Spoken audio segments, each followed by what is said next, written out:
nós vamos iniciar agora nossos estudos sobre os hormônios vegetais.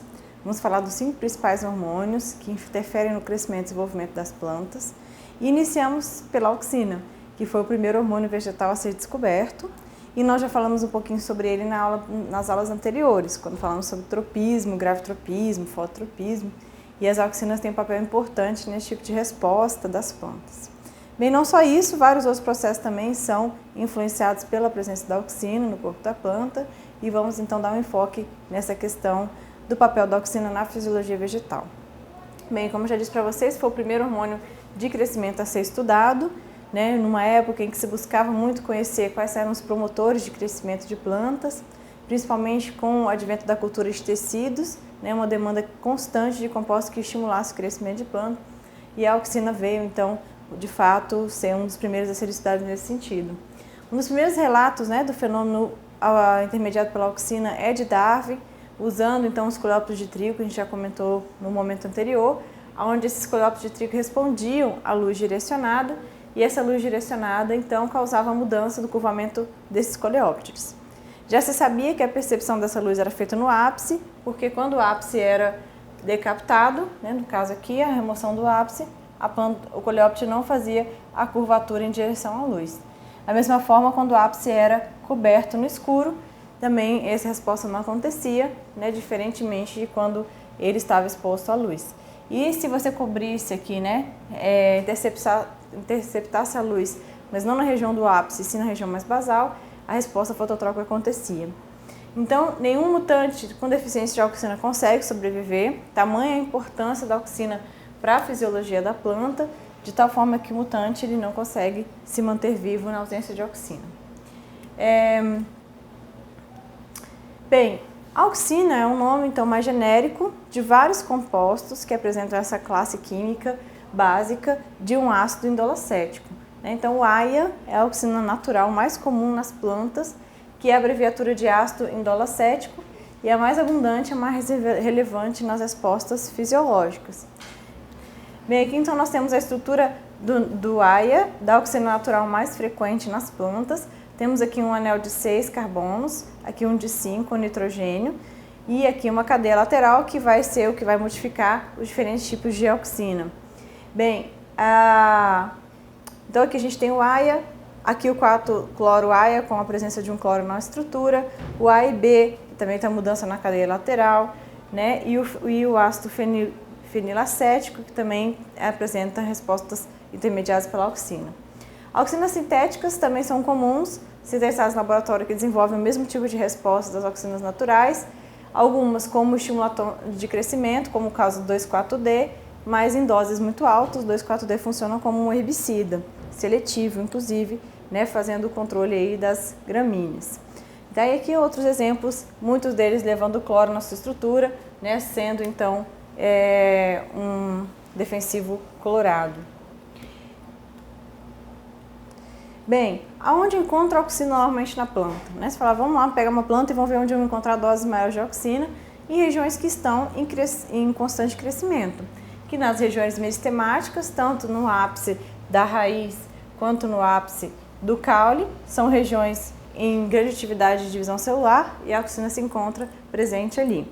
Em frutos jovens também, sementes também são ótimos níveis de auxina, então em tecidos jovens como folhas jovens, acabaram de se desenvolver, na época da frutificação, dentro das sementes, é onde se encontra a maior quantidade de auxinas presentes no corpo da planta, já que é um hormônio relacionado ao crescimento.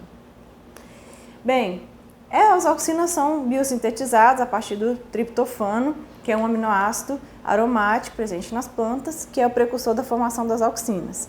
Existem 3 rotas principais da síntese dessas auxinas, que então combina com a formação da auxina natural mais comum, que é a AIA.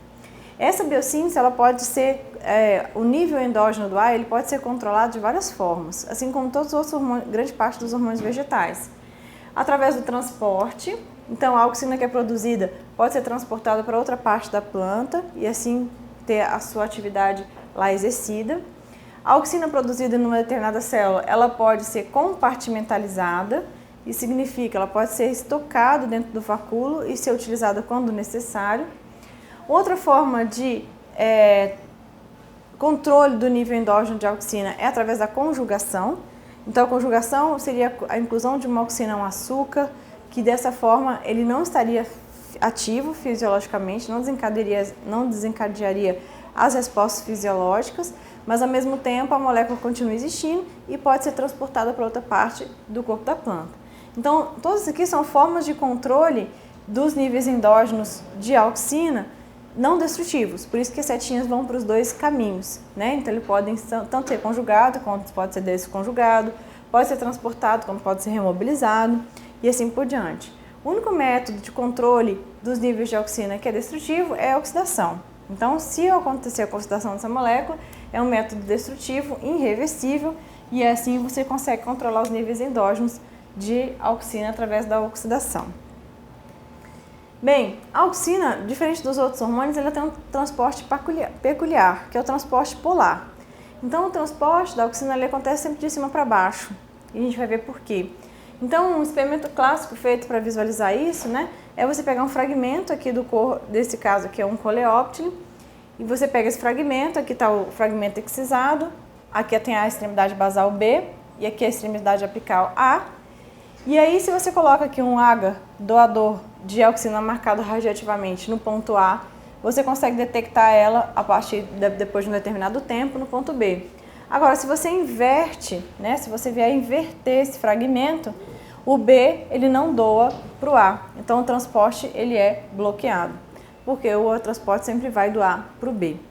E aí, isso também a gente consegue ver na prática, né? Se você pegar aqui um raminho de uma planta e fazer um enraizamento, que a gente vai ver que a auxina tem um papel importante no enraizamento de estaca, colocando na posição certa, a raiz vai aparecer no lugar certo. Agora, se você inverter essa estaca, a raiz vai aparecer na parte apical, porque a auxina que vai induzir esse enraizamento, ela é transportada de cima para baixo, né? Chamado transporte polar.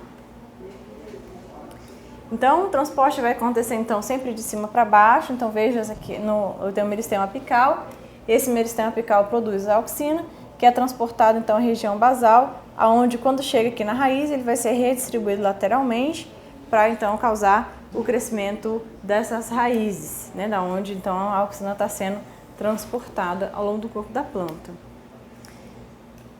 Bem, por que esse transporte é polar? Uma das explicações é que, de fato, os transportadores dessa auxina eles só existem na base dessas células, que são as proteínas PINs. Essas auxinas, esses transportadores não existem em abundância em outras regiões da célula, apenas na base. Essa auxina, na sua forma protonada, ela se encontra em pH entre a parede celular e a membrana, que é por volta de pH 7, um pH levemente mais ácido, perdão. Em pH 7 dentro da célula, ela é desprotonada e a sua forma iônica, então, é transportada através desses carreadores e assim vai para as células subsequentes, tá? Então, esse transporte polar se dá graças, então, a essa localização exclusiva, praticamente, dos transportadores dessa molécula na base das células. E assim, esse transporte fica dificultado de outra forma.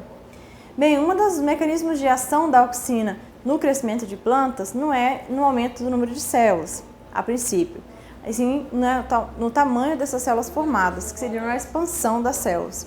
E a hipótese para explicar então a atuação da auxina na expansão da célula é a hipótese do crescimento ácido.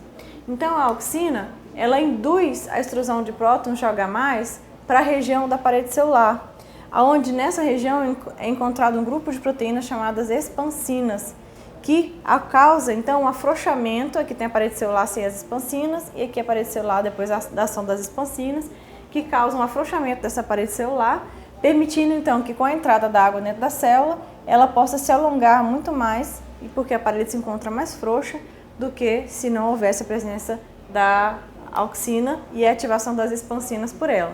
Então, a hipótese do crescimento do ácido é baseado exatamente na ação da auxina, no extravasamento do próton de H+, causando acidez na região da parede celular, ativando as expansinas.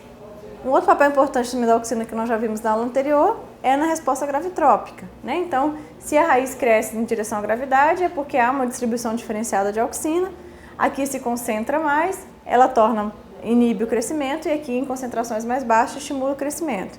Então, por quê? Porque existe sensibilidade diferente da auxina em relação ao órgão que ela está atuando. Então as raízes são extremamente sensíveis, as pequenas doses de auxina já causam estímulos, mas concentrações mais altas acaba inibindo a raiz. E essa mesma concentração no caule causa estímulo. Por isso que o caule e a raiz respondem de forma diferente às mesmas doses de auxina na resposta gravitrópica, que nós já falamos sobre isso. Bem, um outro papel importante da auxina é no enraizamento de estacas, né? Então essas raízes adventícias aqui, ó, formadas, né? Esse aqui é um cólius, mas é muito comum em violeta também, em cólius, você conseguir induzir o enraizamento de estaca, que é a desdiferenciação dessas células do cano, que formam então novas raízes, né? Não são raízes originadas da semente, mas são originadas do caule, que você consegue regenerar vegetativamente uma planta inteira a partir desse enraizamento de estaca. E a auxina tem um papel fundamental nessa questão do desenvolvimento de raiz adventícia, que é uma outra estaca, né? Desenvolvimento de raízes adventícias, induzido então pela auxina, normalmente produzido pelas folhas, induzindo esse enraizamento. A inibição da abscisão, então a perda de um órgão também é inibida pela presença de auxina. Aqui a gente tem um exemplo clássico no caso de folhas, né? Se eu arranco a folha, que é a origem da auxina, essa região do pecíolo começa a entrar em senescência e logo em seguida ele cai. Agora, se eu arranco a mesma folha e coloco um pouquinho de auxina, aqui é dentro de uma pastinha de lanolina, essa zona de abscisão não se forma e o pecíolo não cai.